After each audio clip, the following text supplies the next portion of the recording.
ဟုတ်ကဲ့ကဲကျွန်တော်ဒီကတော့ကဲကျွန်တော်အားလုံးစောင့်နေတဲ့ M7 event ကတော့ကျွန်တော်2026ကျွန်တော်ဇန်နဝါရီလ1ရက်နေ့မှာလာဖို့တည်ရသွားပြီဖြစ်ပါတယ်ကဲကျွန်တော်ဒီ event ကအားလုံးစောင့်နေတဲ့ event ကိုလည်းပြောလို့ရတယ်ပေါ့နော်ကဲကျွန်တော်ဒီ event မှာကတော့ကျွန်တော်အားလုံးသိတိုင်းပဲကျွန်တော် Granger ရဲ့ skin ကိုကျွန်တော် M7 skin ကိုရမှာဖြစ်ပါတယ်ဒီမှာ M7 skin ရဲ့ကျွန်တော် prime skin ရဲ့တစ်ခုပါမယ်ပေါ့ကဲကျွန်တော်ဒီနေ့ video ကတော့ကျွန်တော်ဒီ MC skin တွေကိုကျွန်တော် diamond 50တဲ့နဲ့ရနိုင်မဲ့နေတန်းတွေကျွန်တော်ပြောပြပေးတော့မှာဖြစ်ပါတယ်ကဲကျွန်တော်တို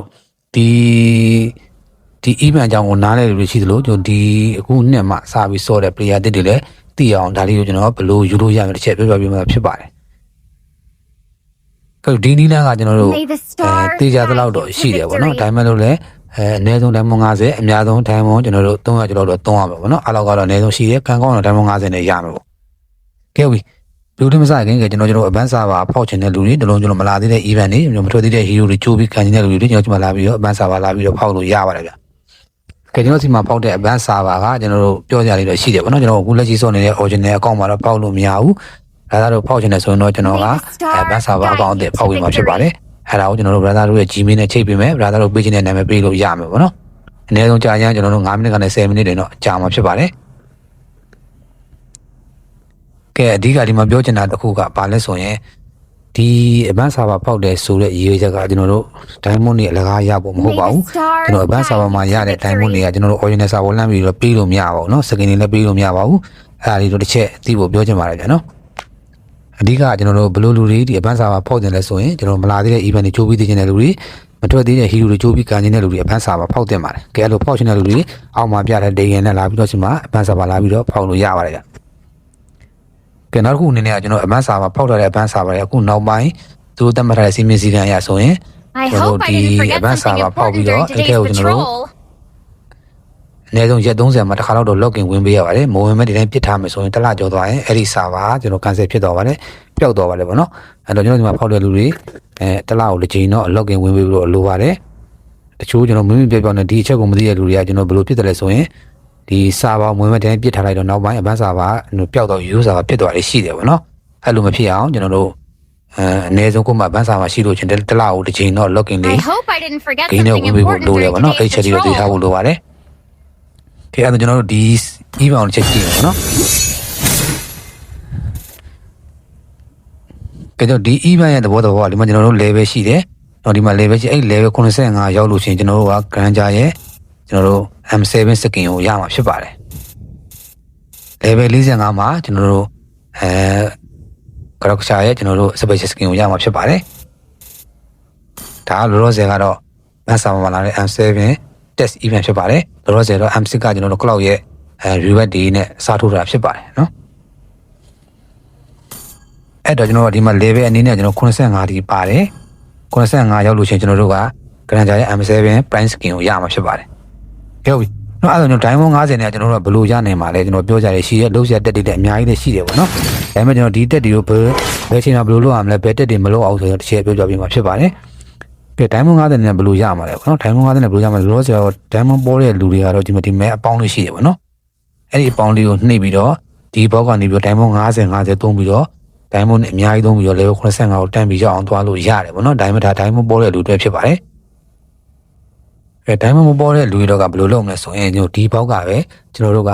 unpass ကို diamond 50နဲ့ရအောင်ဖောက်မယ်ပေါ့နော်ကျွန်တော်မနေ့ကဖောက်ပြတဲ့ဗီဒီယိုဆိုရင်ပထမဆုံးအချက်မှာကျွန်တော် diamond 50နဲ့တန်းပြီးတော့ကျွန်တော် unpass ကိုတန်းပေါက်တာဖြစ်ပါတယ်အဲ့တော့ brother တို့အနေနဲ့ကျွန်တော်ဒီမှာကဘယ်လိုလုပ်ရမလဲဆိုရင်အခုသိထားဖို့ကတော့ကျွန်တော်ဒီ event မှာ level 85ရောင်း EAB တွေများများစုမယ်ပြီးရင်ကျွန်တော် level 85ရောက်ဖို့ကကျွန်တော်တို့ကအန်ပတ်ဝယ်သည်ဖြစ်သည်မဝယ်သည်ဖြစ်စေ level 85ရောက်အောင်လုပ်လို့ရအားလုံးသိပြီဖြစ်ပါလိမ့်မယ်ကဲအဲ့တော့ကျွန်တော်အဓိကအချက်ကလေးပြောမှာပေါ့နော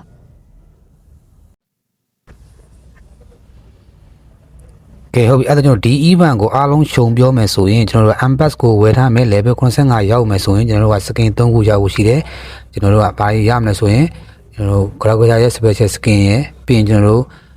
M7 skin ရဲ့ M7 prime skin ရဲ့ cloud ကပေါ့ sorry Granger ရဲ့ M7 skin နှစ်ခုရဲ့ special skin တစ်ခုအားလုံးစုစုပေါင်း3ခုရမှာဖြစ်ပါတယ်။အဲဒါကျွန်တော်တို့တီးပြီးသားလူတွေမတီးသေးတဲ့လူတွေအားလုံးခြုံပြောမယ်ဆိုရင်ဆောင်းလာပြောသလိုပဲ unpack ဝယ်ထားပြီး level 85ရောက်တာနဲ့ဒီ skin ကိုရရပဲဖြစ်ပါတယ်။အဲဒါကျွန်တော်တို့ဘယ်လိုနီးလန်းနေနဲ့ကျွန်တော်တို့က diamond 50လောက်နဲ့ ဒီစကင်ကိုရနိုင်ပြီးတော့ကျွန်တော်အချက်ကလေးတွေတစ်ချက်ပြောပြပေးတော့မှာဖြစ်ပါတယ်။အခုရကျွန်တော်အဲ့ဒါလေးတစ်ချက်သွားကြည့်လိုက်အောင်။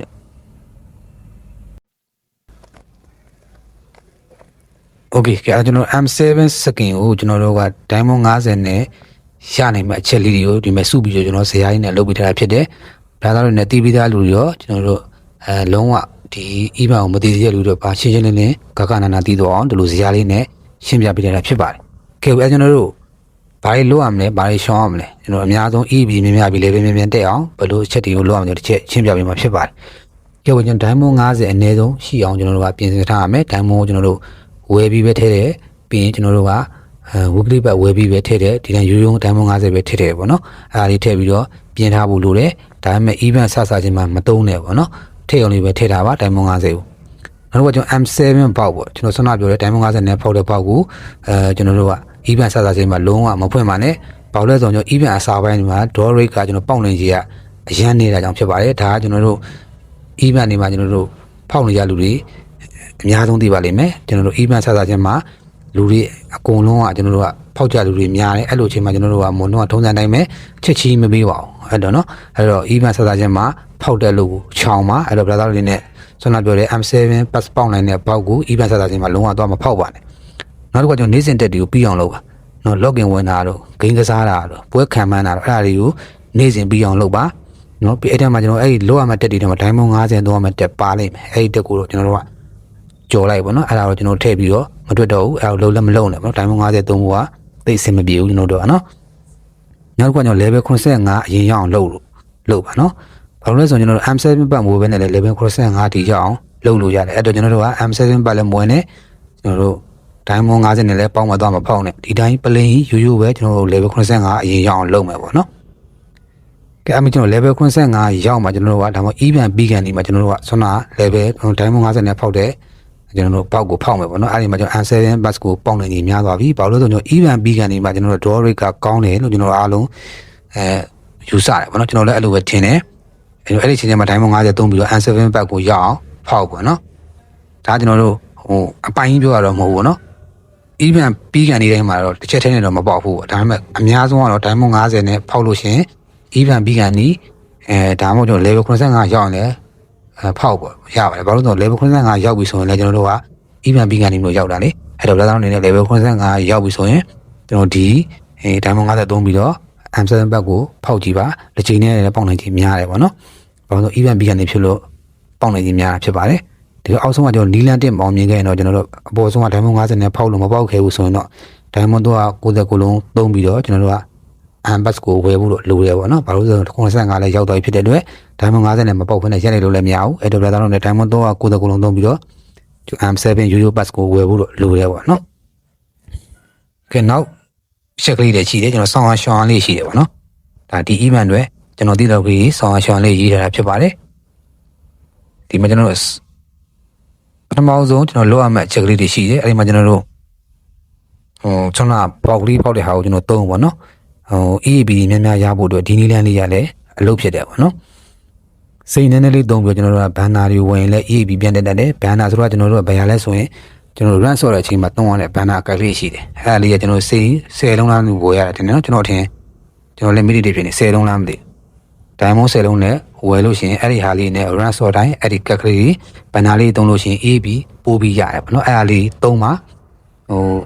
တကယ်လို့ brother အနေနဲ့အဲ့ဒါ EAB များများရမယ်နီလန်ပေါ့နော်level မြန်တက်မယ် level 85မြန်ရောက်မယ်နီလန်လေးဖြစ်ပါတယ်အေးမြန်မြန်ရမယ်နီလန်လေးတွေပေါ့နော်ပြီးတော့ကျွန်တော်တို့အဲ့ဒီပေါက်ကိုဖောက်တဲ့အချိန်မှာတစ်ခါလေးကျွန်တော်တို့ကဆောင်းလာပြောလို့ပဲ draw rate မြင့်နေချိန်ပေါက်နေချိန်များတဲ့ချိန်ဆိုစကင်လဲတန်းပြီးပေါက်သွားနိုင်တဲ့ခွင့်ရရှိပါတယ်နောက်ပြီးကျွန်တော်ပြန်ပွဲတွေကိုစောင့်ကြည့်ပါနော်ဘယ်အသင်းကနိုင်ကြီးရှိတယ်ဆိုတော့တခြားသုံးသပ်ပြီးမှ brother အနေနဲ့လောင်းပါကျွန်တော် pro player တွေရဲ့ကျွန်တော် analytics တွေကိုနားထောင်ပါနော်ကဲအဲ့လိုတွေနားထောင်ပြီးမှကျွန်တော်တို့ကတခြားပွဲလေးတွေခံမှန်းပြီးတော့လောင်းမယ်ဆိုရင်ကျွန်တော်တို့ကမှန်လေးကျွန်တော်တို့ရဲ့ EAB ရများများရတယ်ပေါ့နော်အဲ့တော့ brother အနေနဲ့ပြန်ပွဲတွေလောင်းမယ်ဆိုရင်တခြားလေးကျွန်တော်တို့ပြန်ပွဲလေးကိုတခြားစောင့်ကြည့်ပြီးမှလောင်းသေးကြပါလေနောက်ကျွန်တော် edit ဖြစ်တဲ့ squad တွေ plan လေးနဲ့တွဲပြီးဆော့ပါနော်ဘာလို့လဲဆိုရင်ကျွန်တော်တို့က တက်တွေကဖြည့်တဲ့အချိန်မှာကျွန်တော် party ဆိုရင်ပိုးပြီးမြန်ပြီးတယ်ပေါ့နော်ကျွန်တော်တို့စကင်းဖြည့်ရုံနဲ့ဆော့တော့ကြာတာပေါ့ဗျာအဲ့တော့ brother အနေနဲ့တက်တွေဖြည့်မယ်ဆိုရင်တော့ကျွန်တော်တို့ edit ဖြစ်တဲ့ကစားသမားတွေ squad တွေနဲ့တွဲပြီးဆော့တာပိုးပြီးတော့မြန်မယ်ပေါ့နော် ကဲနောက်တစ်ခုချောင်းရတဲ့အနေနဲ့တော့ကျွန်တော်တို့ကတက်တွေကိုစုမထားနဲ့ပေါ့နော်ဒီနေ့မတမပေါင်းလို့မဆိုတာမျိုးတွေမလုပ်ပါနဲ့ဘာလို့ဆိုကျွန်တော်ဒေဂီတက်တွေရှိတယ်အဲ့ဒါတွေကျွန်တော်ဒီနေ့မပြီးရင်နောက်နေ့ပြန်လုပ်လို့မရဘူးအဲ့တော့နေတိုင်းပြီးအောင်လုပ်ပါခဏတော့ကျွန်တော်တို့ coin တွေပေါ့နော်အဲ့ဒီ coin တွေကို gas coin တွေ6ပြီးမသုံးလို့မရပါဘူးအသင်းတိုင်းကိုလိုက်လောင်းတာမျိုးတွေလည်းမလုပ်လို့အဆင်မပြေပါဘူးเนาะသေချာနိုင်မဲ့အသင်းကိုပုံဟောပြီးလောင်းတာပို့ပြီးတော့ AP ပို့ရပါတယ်အဲ့ဒါအနေနဲ့လောင်းမယ်ဆိုရင်စောနာပြောသလိုပဲပွဲတွေကိုသေချာကြည့်ပါကျွန်တော်တို့ပွဲတိုင်းကိုကြည့်ပါကြည့်ပြီးမှကျွန်တော်နိုင်မဲ့အသင်းကိုသေချာလောင်းတာပို့ပြီးတော့ကောင်းပါတယ်နောက်ပြီးနောက်ဆုံးမှစိန်ဖြစ်ရမျိုးရှောင်းပါเนาะ event စစချင်းမှာကျွန်တော်ပုံမှန်ကစားသွားရင်နောက်ဆုံးရက်မှာ level ပြည့်ဖို့စိန်ထက်ဖြစ်ကြမလို့ပါဘူးအဲ့တော့ဒါတော့အနေနဲ့နောက်ဆုံး event ပြီးကနေမှဟာငါမမီတော့ဆိုပြီးစိန်ဖြစ်ရမျိုးတွေကိုရှောင်းပေါ့เนาะevent စစချင်းမှာလုံးစရာရှိတဲ့တွေပုံမှန်လောက်သွားမယ်ဆိုရင် level 95တေချာပေါက်ရောက်ပါတယ်အောင်ဒီပြန်ကျွန်တော် M7 skin ကိုကျွန်တော် prime skin ကိုလိုချင်အဓိကတော့ချက်ကကျွန်တော် M7 pass ကိုဝယ်ပြီးတော့ level မြင့်တာနဲ့ကျွန်တော်တို့ဒီ skin ကိုရတယ်ပေါ့နော်အဲ့တော့ကျွန်တော်တို့ဒီမှာ pass ကဆောင်းလာပြောတော့နှစ်ခုရှိတယ်ပေါ့နော်390ခုနံ pass က690ခုနံ pass ကနှစ်ခုရှိမှာပေါ့နော်390ခုနကတော့ကျွန်တော်ပုံမှန်ဆုလို့ဆောင်နေပဲပါမယ်699ကတော့ကျွန်တော်တို့ skin အပြင်ကျွန်တော်တို့က trial pay ပေါ့နော်ဖင်ပြီးတောက်တဲ့ဖက်လေးပါမှာဖြစ်ပါတယ်ဒါကျွန်တော် pass မျိုးစားနှစ်ခုပေါ့နော်အဲ့တော့ဒီ pass တွေကကျွန်တော်ဆွမ်းပြီး390ခုနံ pass ကကန်ကောင်းတိုင်း50အနေနဲ့ရသွားနိုင်တယ်ပေါ့နော်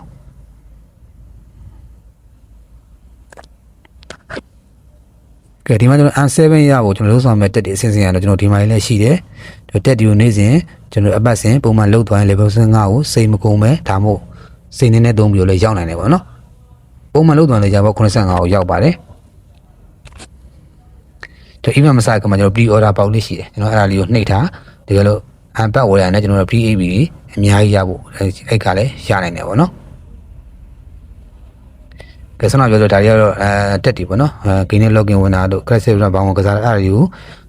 ပုံမှန်လုပ်သွားဖို့လိုပါတယ်နေတိုင်းပုံမှန်ကစားဖို့လိုတယ်တရက်ပြန် AB ရော့သွားနိုင်တယ်အဲ့တော့ brother တို့နေပုံမှန်လုပ်သွားဖို့လိုပါတယ်ဒီမှာကျွန်တော်အသိနေခံမှန်းရမယ်မှန် AB များရပြီးတော့ level များတက်မယ်ပေါ့နော်ခုနကဒါကျွန်တော်ပြောပြစားတွေပါနော်အမ်ဘတ်ဝယ်ထားရင် run ကစားတဲ့အခါကျွန်တော် banner တွေကိုသုံးပြီးတော့ကစားပါအဲ့ဒါမှကျွန်တော် EB ပို့ရမှာဖြစ်ပါတယ်ဒါပေမဲ့ကျွန်တော်အဲ့ဒီဟာလည်းတပတ်ကိုတတ်မှတ်ထားတဲ့ရေးတွက်တိုင်းမသုံးလို့ရတာဖြစ်ပါတယ်နော်အဲ့တော့ကြာအများကြီးတဲ့ဒိုင်မို့ချင်နေသုံးလို့မရဘူးအဲ့တော့ကိုကပွဲတစ်ပွဲကစားတော့မယ်တေချာကစားမယ်နန်းကိုစားတော့မယ်တေချာဆိုတော့ဒီ banner လေးသုံးပြီးဆော်တာပို့ပြီး EB ပို့ရပါတယ်ကဲဒါကျွန်တော်တို့ခုလာမဲ့ M7 EB မှာကျွန်တော်တို့ diamond 50လောက်နဲ့ကျွန်တော်တို့ကန်ကောင်းရပါနော်ကရန်ဂျာရဲ့ M7 စကင်ကိုကျွန်တော်ရနိုင်မဲ့ချက်လေးတွေပဲဖြစ်ပါတယ်ဘလာတော့အနေနဲ့အဲ့တော့ event ဆလာတာကျမှဒီတိုင်း level မြင့်ဖို့လို့ကျွန်တော်ကြံပေးခြင်းတယ်ပေါ့နော်ဒိုင်မွန်50နဲ့လည်းတော့မဖောက်နိုင်အောင်ဘလာတော့အနေနဲ့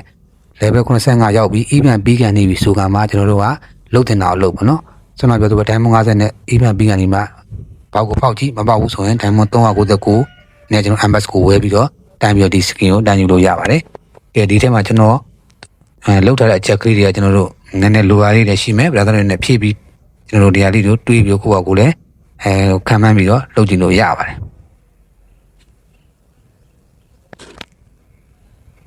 ကဲဟုတ်ပြီလူတွေကလောက်ပါချင်းနဲ့သိမရတဲ့အတွက်